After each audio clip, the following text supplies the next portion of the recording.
Bon alors bonsoir, Shabbat Shalom. Parashat Mishpatim, il y a dans cette paracha beaucoup de sujets. On va aborder ici un sujet assez étonnant et on va essayer de comprendre. La paracha, elle dit la chose suivante. Le pasuk, il nous dit que la Bassar Nevela ou Trefa Tashlichu la Klavim. Que la viande qui n'est pas consommable par les hommes, on va les jeter aux chiens. Il y a différentes raisons. Une de ces raisons, Rachid nous dit, parce que les chiens n'ont pas aboyé au passage des Béné Israël à la sortie d'Égypte. Alors il y a lieu de se poser la question suivante. Du fait que les chiens n'ont pas aboyé lors de la sortie d'Égypte, il va avoir une récompense énorme jusqu'à la fin des temps.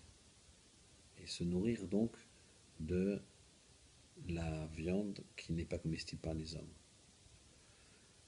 On a l'impression que c'est un petit peu disproportionné. Comment se fait-il que Akadosh Baruch Hu accorde aux chiens cette récompense tellement importante? Alors pour ça, on va essayer de réfléchir à quel était le mérite des chiens. Ou qu'est-ce que la Torah veut nous montrer à travers cette récompense? Il y a plusieurs types d'efforts qu'un homme peut faire. Il y a des efforts ponctuels.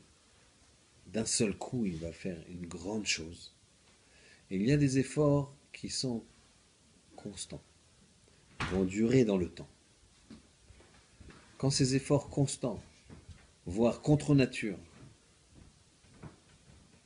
sont faits, c'est un énorme zérout, c'est un énorme bénéfice que vont en tirer la personne qui le fait.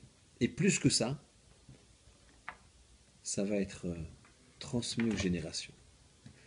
C'est un des messages qu'Akadosh Baruch Hu veut nous faire passer dans ce pasouk, ce message-là, que quand on va contre nature, les chiens, tout le temps que les béné Israël, et ça durait de longues minutes, peut-être sans doute plusieurs heures, que les béné Israël ils sont passés devant les chiens, ils se sont abstenus d'aboyer. Donc c'est un effort continu, un effort tellement important que ça a changé leur nature et que ça va plus changer leur nature, que ça, en tout cas quand un homme fait ce type d'effort, ça change sa nature. Et donc c'est ça que Kadosh Baruch Hu veut nous montrer dans le Passouk, que la récompense, elle a traversé le temps. De la même façon, on dit que Avraham, on le qualifie de Avinu, notre père, dès qu'il a eu les 10 épreuves.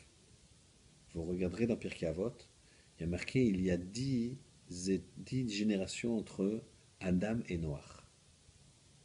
Il y a 10 générations entre Noach et Avraham. Et ensuite, le Pirkei Avot dit Avraham Avinu, cette fois-ci on la qualifie de Avinu, a eu 10 épreuves. Vous voyez que quand une personne elle a une épreuve c'est quoi? C'est qu'elle se domine, c'est qu'elle va surmonter l'épreuve. Elle arrive à changer les éléments et à le transmettre dans le temps. C'est ce message-là qu'Akadosh Baruch Hu veut nous montrer avec l'histoire des chiens. Ils ont maintenant, par leur, entre guillemets, courage et effort de ne pas avoir aboyé, ils ont réussi à avoir un salaire, une récompense qui a traversé toutes les générations. Et ça, c'est fantastique. Et nous, qu'est-ce qu'on doit dire ici? On doit remercier Akadosh Baruch Hu, avoir une grande Akarat Tov, que Hachem nous donne la possibilité de transmettre aux générations, bien plus tard, par rapport aux efforts qu'on fait, on peut faire un lien et avoir une espèce de présent, entre guillemets, permanent, avec le futur qui nous rapproche d'Akadosh Baruch Hu Bezrat Hashem. Shabbat Shalom.